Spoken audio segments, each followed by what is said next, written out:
Well, hello there. How are you? No, seriously, how are you? How do you think your well-being is? You know, there are 6 kinds of well-being.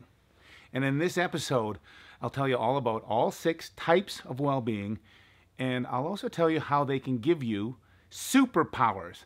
I'm not even kidding. Superpowers. You're going to love this. My name is Tim Tamashiro, author of the book How to Ikigai. This is a book that can help you figure out what your life's worth is. And well-being is an important part of life's worth. And heck, if it gives you superpowers, why not put some work into it? I'm going to tell you all about it coming up.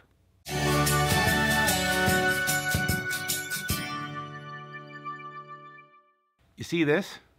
This is something really cool. This is something so useful you could print off a copy of it and stick it to your fridge to refer to every day. This is called the Wheel of Wellbeing. Now, I'm a lifelong learner, so when I was researching for my book, I came across so many fascinating insights about things that I wanted to learn more about, and well-being kept on popping up over and over again. It was kind of like the universe was saying, here's more stuff for you to learn and to share.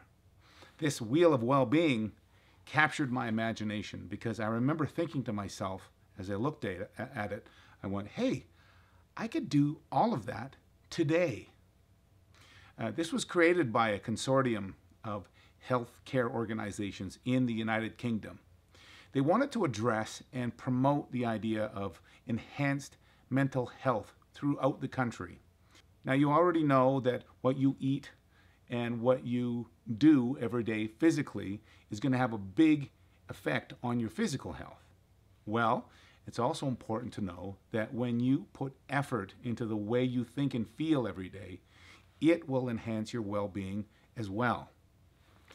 How much of an impact can greater mental well-being have?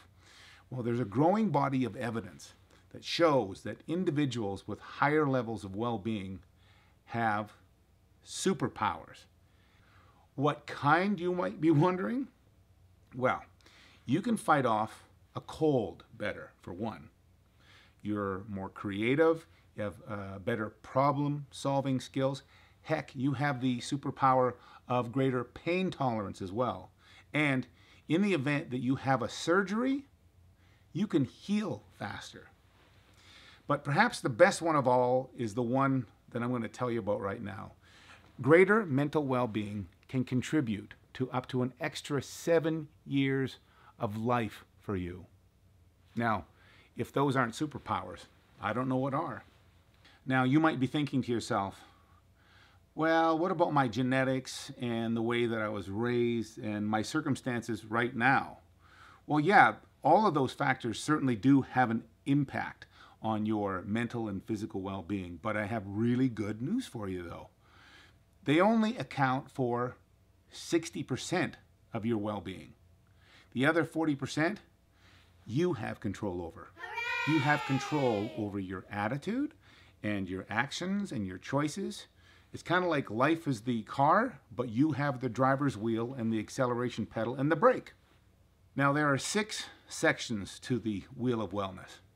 Each section gives you a job to do and an action to take every single day or as often as possible. The first portion is the body. Now, your job for the body is pretty obvious. Be active. Now, this does not mean that you have to go and buy a gym membership. No, what it means is that you go for a walk or a hike every day. Get your dog outside to play. Play with the kids, mow the lawn. You know, some of the oldest people in the world have never been to a gym in their lives. Instead, they just include vigorous work and movement as part of their daily activities. So they garden or they walk for their groceries. They are active people who just keep on moving because they have built activity into how they live. So when it comes to your body, make sure you're active. The second part of the Wheel of Well-Being is the mind. Keep learning. That's your job. According to the Pew Research Center, personal learners, in other words, people who learn just for themselves because it's interesting, 87% of personal learners feel more well-rounded and capable in their lives. 69% feel like learning has opened up new perspectives about their lives. So this puts lifelong learners into a fascinating mindset category called growth mindset. And it feels good to grow. So work on your mind, keep learning, and you'll keep on growing. Wheel of Wellbeing section number 3 is the spirit. Your action every day is to give. Everybody has so much to give. It doesn't have to be money. You have time to give, kindness to give, you have support, encouragement, enthusiasm. You have smiles to give. When you give, you reduce a lot of stress in your body. And best of all, when you give, it just feels freaking great. And that's why daily giving is essential to your well-being. The 4th slice of the old wheel of wellness is people. Connect with people. Psychologists have long said that connections with others is a basic human need. In other words, you need to connect with people every day. It's just as important as eating, drinking, and breathing. Don't believe me? Well, try spending a day without connecting with anybody. Don't talk to your friends or family or colleagues. Don't converse with the waitress at the restaurant. Don't call or text anybody. Don't pet your dog. In less than a day, you will start feeling lethargic and numb. You'll feel kind of sick. It feels like you're the loneliest person in the world, and it feels awful. So connect openly with the people that you know every day, and even with strangers, and you will feel glorious. Section number 5 is place. Your daily job with place every day is just take notice of it. Now, one of my favorite exercises in the world to do is to go for something that I call a walking meditation. So what happens is I just head out the door specifically to just walk around the neighborhood and notice the trees and the birds when they sing. I notice if there's a little breeze on my face or if the sun's on my shoulders.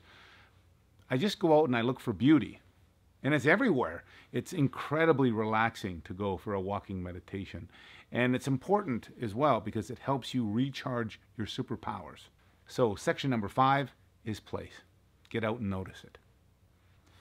The last portion of the Wheel of Wellbeing is the planet. And your action is to care for the planet or even your street or your neighborhood. Taking care of our environment is part of everybody's responsibility. So try to do something every day that can make a difference or maybe even a change. Anyway, the final piece of the Wheel of Wellbeing is the planet. Let's all just care for it. Your well-being is something that only you can make the decision to work on. And when you do, you get superpowers from it. So why not do it? So to recap the Wheel of Wellbeing, there are 6 portions: the body, the mind, spirit. There are people, place, and planet. So what's not to love? I hope that you've enjoyed this video. Click on that subscribe button below and hit the bell for notifications for when new How to Ikigai videos are available. Speaking of the next video, it's all about how Ikigai is the ultimate life hack. Yeah.